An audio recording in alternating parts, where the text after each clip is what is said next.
Hello, good day everyone. Good day sa tanan katawhan karon nga naghatag og prayer alang ni Pope Francis. Ang tibuok kalibutan tagampo alang kaniya.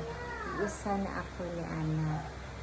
Thank you so much Pope Francis sa iyong pag-alagad kanamo. Akong ika-share sa akong kinabuhi nga the more na nasuod na ko ang church kay si Pope Francis Manggod by heart na siya good spirit ara siya ka-humble murag makita na ko si Jesus is very humble murag ma-feel mabati na ko ang Spirit of God gikan ni Pope Francis. Tanaw ko ni Pope Francis labinag maminaw ko sa mga homily sa iyang mga masses, especially sa iyang angelus niya himamat siya sa mga tao by heart.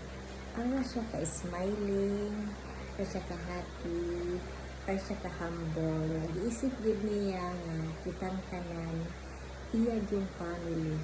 We are all brothers and sisters of Pope Francis. So, akong ikahatag na gift ni Pope Francis is I always pray for you every day till the end of time. You are always in my prayer.